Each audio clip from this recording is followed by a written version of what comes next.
Myself, Dr. Ranjit Prasad Swain, Faculty, School of Pharmaceutical Sciences, Shiksha Anusandhan, SOI, University, Bhubaneswar.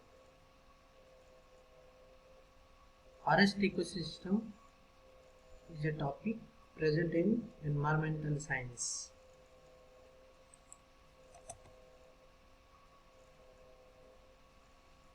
This ecosystem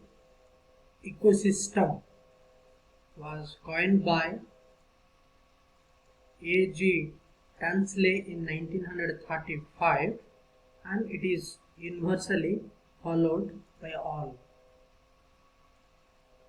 It is defined as the system resulting from the integration of all living and non-living factors of the environment.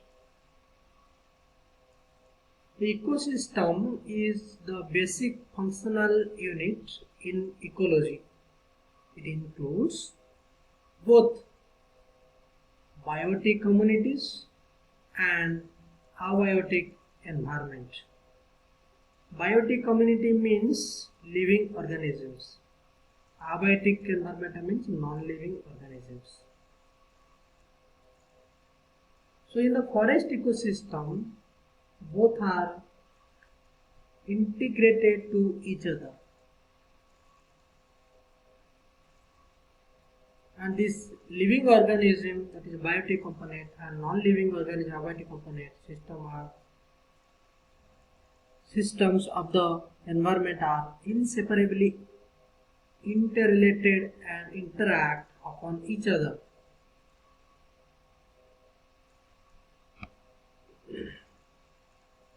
The forest ecosystem is one in which all the trees and the animals or birds are living together.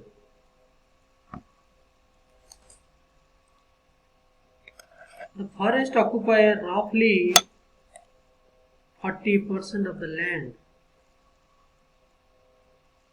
and in India it occupies only 19% of its total land area. There are different types of forest ecosystem that exist depending upon the climate conditions. Forest can be classified into the following types: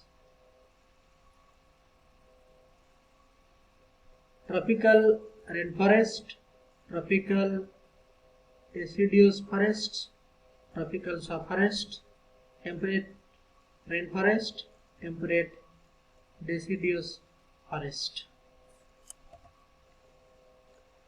Tropical rainforest, it is found near the equator, and as it is present equator, the temperature is high. Basically, broad-leaved trees like teak exist in this tropical rainforest more. The animals like lion and tiger, monkey, they will be present in that type of forest. But in tropical deciduous forests, generally it is found little away from the equator with the warm and climate temperature, and rain happening in the monsoon only, and they have different types of trees like maple, oak will be present. Animals like deer, fox, rabbit and rat, they will be exist in this forest. Then we'll just discuss about the tropical subforest.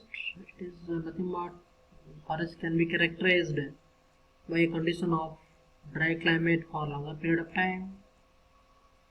Very small deciduous trees will be present, shrubs will be present, animals like maple will be present in this,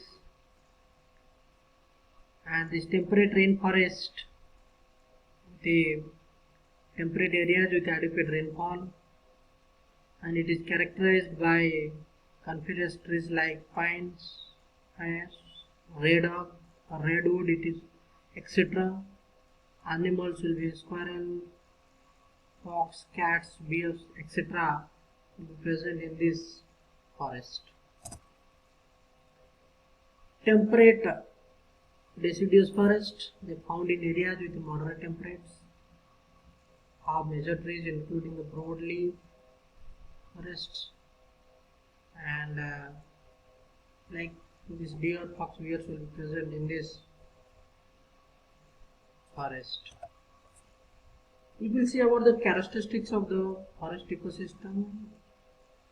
Generally, it will be warm temperatures, adequate rainfall, and which generates the number of ponds and lakes, and particularly the wild animals will be present. Soil is very rich in organic matter and nutrients which support the growth of trees, and the penetration of light is poor, and the conversion of organic matter into nutrient is very fast.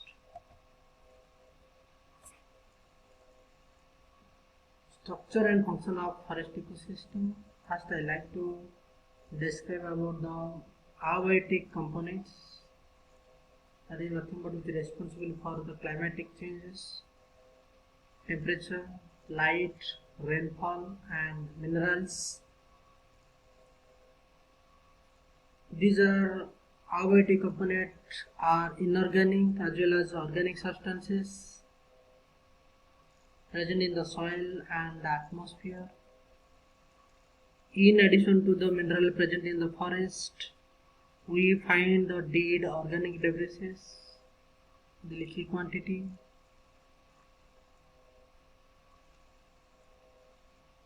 Moreover, the light conditions are different due to the complex stratification in the plant communities. The thermal stratification also prevails at canopy, sub-canopy, middle zone, ground flora zone, little zone, and rhizosphere zone.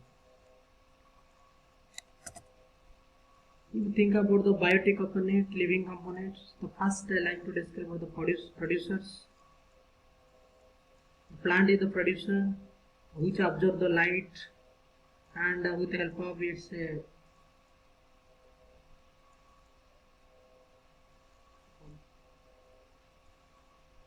leaf, it produces the photosynthesis. It will and produces the food for all living organisms.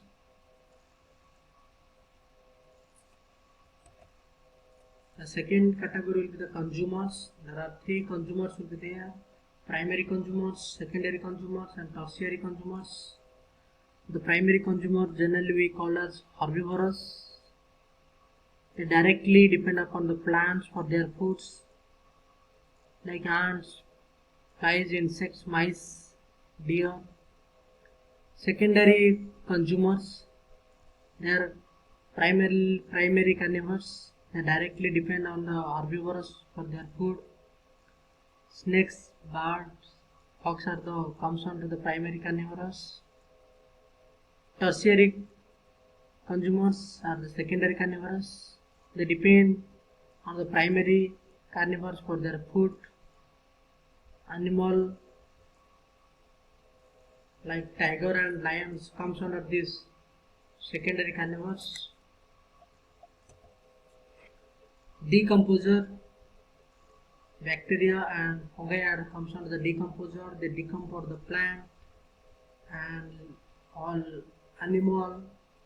Upon the decomposition, that will be completely decomposed and it will mix to the soil. The nutrients will be utilized again by the plant. Plant will get the nutrients with the help of the water and sunlight. The tree will do the photosynthesis and produce the food for all living organisms. That means it is a cyclic process. Tree will produce the food.